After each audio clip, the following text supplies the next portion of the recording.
Hello. That's my air conditioner in the back. If you can hear it, sorry. I know the sound quality is not going to be good on this, but we're in Mississippi, and apparently it's decided it wants to be warm again, even though I'm wearing a sweatshirt, I know. But so I'm going to start calling this Porch Time or something. I wanted to follow up on my video last night. Thank you guys so much for liking it and commenting. I appreciate it. I hope it was helpful. But I kind of wanted to go into, because my goal on this channel is to always be real and to always be really real with you guys. So I know that you probably saw me last night, and I had a lot of people mention, oh, your makeup looks so beautiful, oh, you did so well. So I kind of wanted to go into my truth behind that. Prior to filming that video, my husband and son went to my daughter's, she had like a little award ceremony thing. So they went right after he got off work. And so they came home late. We ate dinner late, trying to get him into the tub.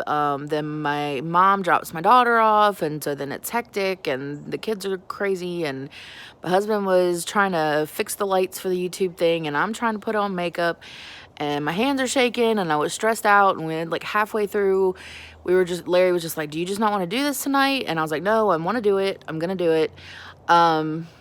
So I don't know if you could tell that I had a lot of nervous energy last night, but I did.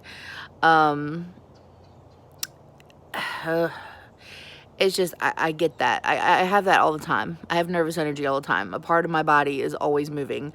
It's very hard for me to just sit still. So I'm trying to work on that. But I wanted you to know that behind all of the layers of makeup and lashes and everything, that there was a lot going on in my head. So I'm glad that the video, if you enjoy the video, I'm glad. But I also wanted to be honest and let you know that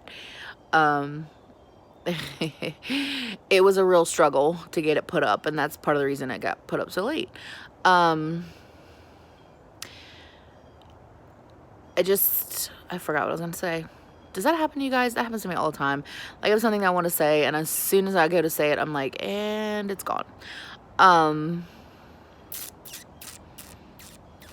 don't remember. But anyway, it's Friday. I hope you guys are having a good Friday. I was feeling very discouraged this morning. And I got in my car, I went to therapy this morning, and on the way I listened to K-Love, and of course God talks to me through music, and all these songs came on talking about, you know, greater is the one living inside of me than he who is living in the world, and you know that the Lauren Daigle song Trust in You came on, and it just made me kind of go, okay, I get it. Because what we plan for our life, what you know, people are like, oh, you have to have a 2-year plan, a 5-year plan, a 10-year plan, like plan. We're not guaranteed anything in this life. We're not guaranteed our next breath. By the grace of God, we are on this earth, and our time here is short, in comparison to, you know, the world. And it's fine to have plans. You should make plans, especially if you have kids. You're gonna make plans.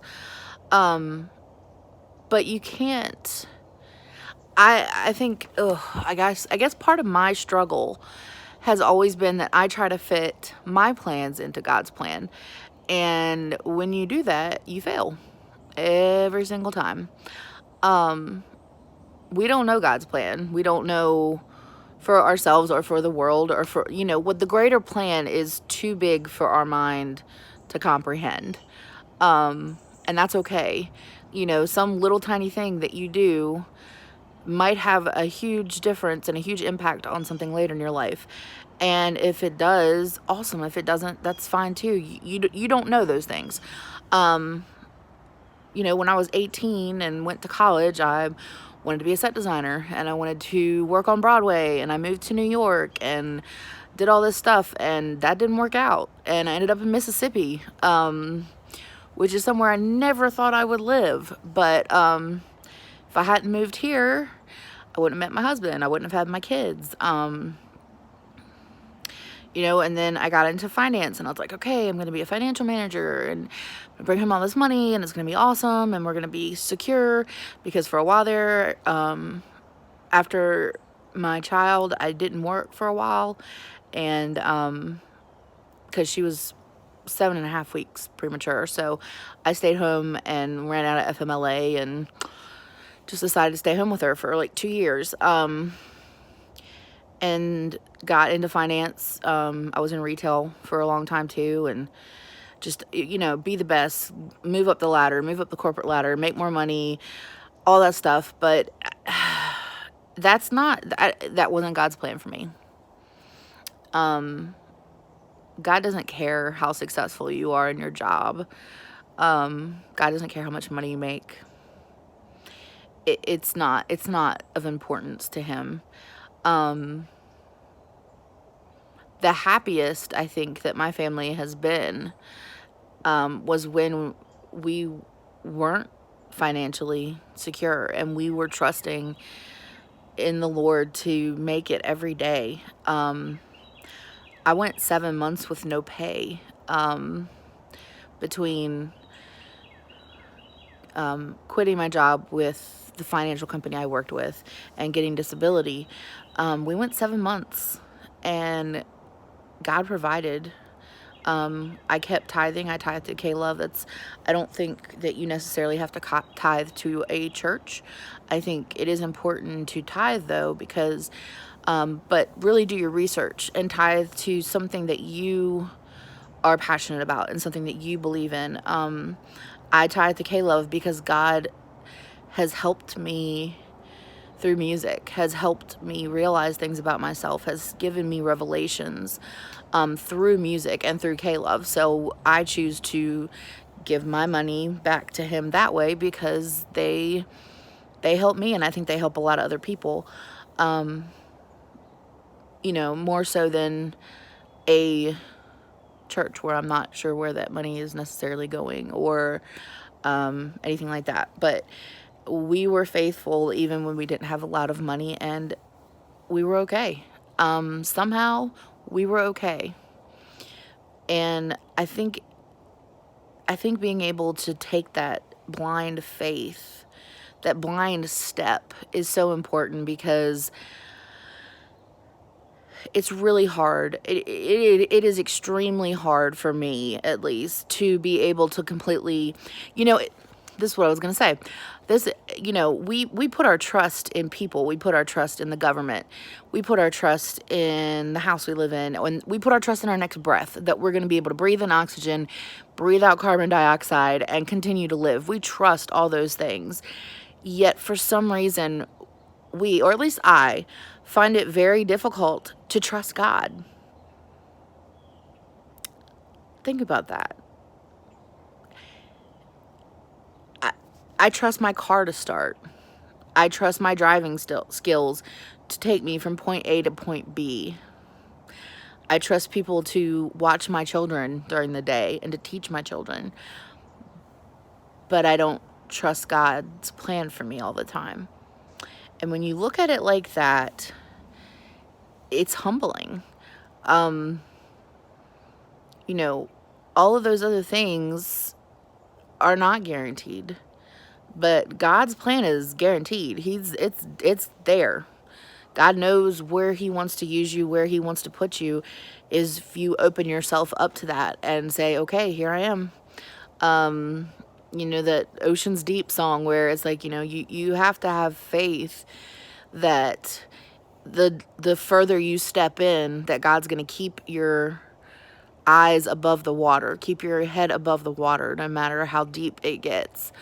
So that's something that right now I'm working on, is just that trust aspect, because it's in our nature. It is human nature to want to control things, and we can't. And once you surrender that control and surrender your life to his will, I think things become a lot easier, because you're not in a mental or spiritual or physical fight to get what you want. It's more about what he wants and what he wants for you. And for you to be an example to others. You know, one of the things that we're teaching my kids is, especially my daughter, who's 6, she's getting a little, you know, that age is kind of a know-it-all kind of age, and she can be a little mean to her brother. And we've had several conversations, and we don't actually teach the golden rule of doing to others in our house. That is obviously important, but I have told her, more important than, you know, doing what mommy and daddy tell you, more important than doing what you would want others to do to you, the first thing you do before you do anything is ask yourself, is what I'm doing honoring God? And if you ask that question to yourself and the answer is yes, you will never go wrong. Everything else just falls into place after that. You will honor your parents. You will be a good friend. You will be compassionate. You will be giving. You won't be mean-spirited, because if you ask yourself, am I honoring God with my deeds, with my actions, with my words? If you ask that question first, everything else is easy. It all becomes easy. And wouldn't we like our lives to be easy? Wouldn't it be nice just to stop making everything so hard? Because we're the ones that make it hard. God makes it really easy. We make it hard. And I think that is very important. I think that was all I had today for my porch time preaching. I appreciate you guys. I appreciate my new subscribers. Thank you so much for joining me on this journey. We will see where it takes us. I don't know, because I'm surrendering it and letting God use me on this platform how he wants. Definitely more makeup and stuff to come, because I love it and it's fun and it makes me feel better and it is therapeutic for me. So I will continue to do that as long as you guys want and as long as I feel like doing it. So once again, entering my giveaway. It's getting bigger. Next video I will put something else in the box. Ooh. And I hope you all have a wonderful weekend. I appreciate you tuning in. Please subscribe, like, thumbs up, whatever, ring the bell. I don't know. Just, you know, you do you. But thanks again for listening to my ramblings, and I hope to see you again soon.